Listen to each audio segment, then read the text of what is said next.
count for 186 of them, but there are said to be at least 300 in the whole area.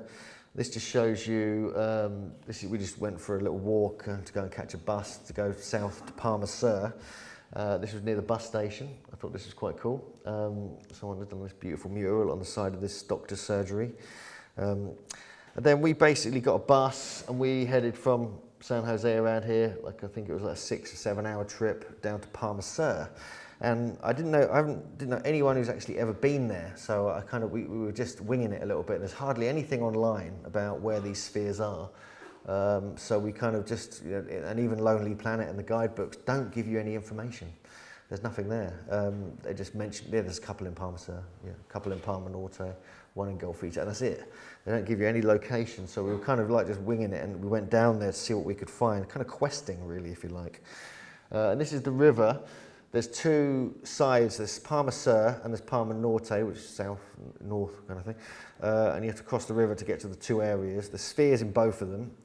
The only place you can stay is Palma Sur. And this is just a beautiful, lush countryside you get around there. This is one we just found outside a restaurant. You can just see this, it's just outside a Chinese restaurant in Palma Sur. So this is kind of, you just walk about and you find them. This is kind of the fun part of it, really. I did take GPS readings of them all, and I'm going to, do an article about it at some point. This is actually in the college, the technical college, and we spotted this because we were staying just down the road, just out of town, at this these kind of shacks, really. And luckily, we didn't know where the spheres were, but we had to walk past the college to get there and back. And we spotted this one. And we were like, oh, good, we found one of the smaller spheres. Fantastic. So we got chatting with the guy, English to a Spanish-speaking person. And he said, oh, no, come in, there's something to look at. I was like, okay, all right, cool. Is there another little sphere somewhere? There wasn't a little sphere, there was two of the biggest spheres there are, just hidden behind these kind of corrugated iron sort of fences, and we were like, oh, thank God we spoke to him, because we wouldn't have spotted them. This is Sheena, my lovely lady friend, girlfriend, who's just next to one of the spheres. She's a bit shorter than me, so it makes it look bigger, whereas I make it look really small. But you can see the size of them. This is the one on sort of to the left. This is the one to the right. There's two there, and these looked almost perfect. I couldn't see really any discrepancies on one of these. There was a couple, maybe a minor discrepancy on one of them, but it was just kind of one of those stunning things you see. Just imagine when it was just pure kind of countryside landscape and they were just sitting there. It is really like kind of strange and mystical seeing something like that. If you were a traveller and you just stumble across something like that, you go, oh my God. You would think giants were involved in it. This is our friend who let us in and kind of showed us this.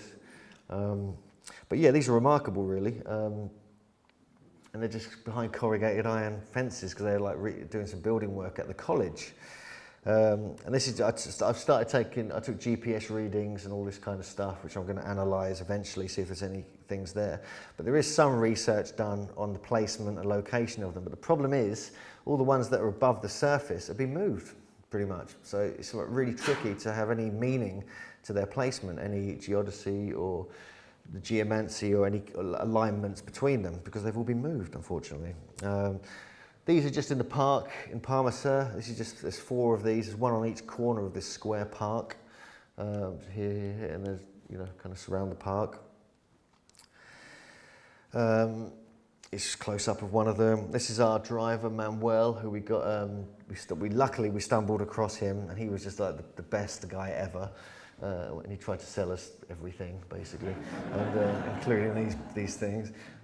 We paid him quite well. We had a whole day out with him, and it was the funnest day we had in Costa Rica, to be honest. It was brilliant.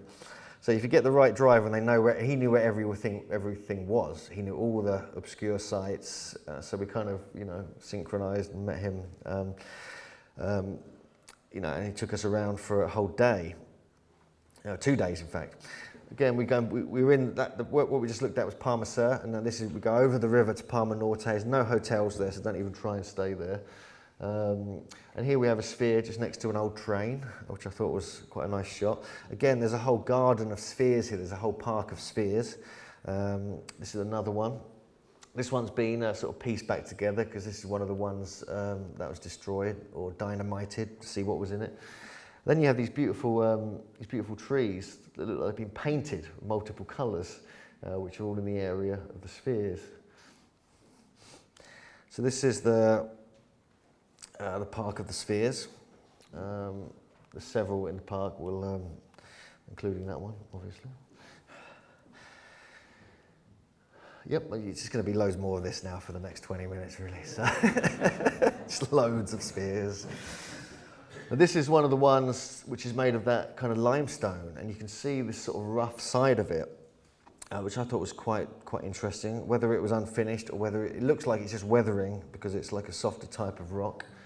You can kind of see that from the side here a bit better. And there are a few others like this, but some suggest, there are many people who suggest this nowadays, that everything is kind of cast out of, you know, but then you've got to make a perfectly spherical cast somehow and get the sort of molten rock inside there.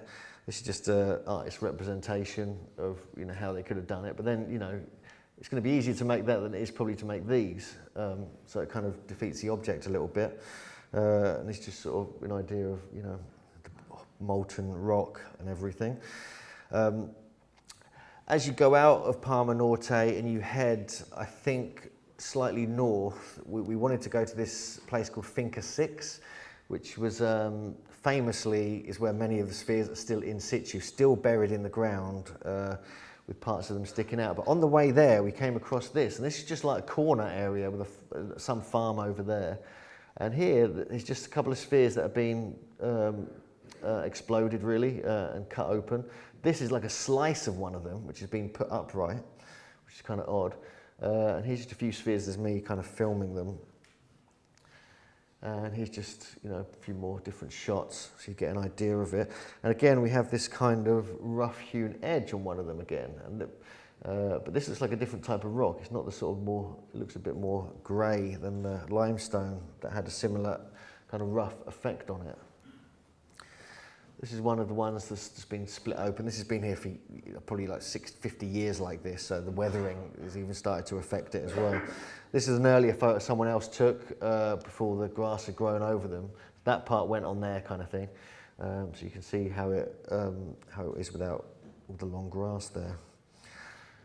Yep, another one. And then there's this strange kind of cut on here. So whether this was part, you know, sort of part of the process of constructing them, whether it's just a later thing when they were trying to split it open, and we're not too sure. And here's just a close-up of the sort of split open one, which looks remarkably like the kind of rock we see at Avebury to me. It kind of looked remarkably similar, whereas that's the more granite-looking rock. But anyway, we eventually made it to Finca 6, which is probably about 10 miles out the way of Palma Norte and Palma Sur. And they're actually turning this now into an archaeological kind of tourist site. Haven't actually done that yet. So when we turned up, there were all workers there. They were looking at us funny, and we were like a bit worried. But luckily, our driver kind of spoke to them, sort of dealt with it. And it's just a couple of the finds they found there recently. There was a whole culture there, a whole kind of village, almost like a town.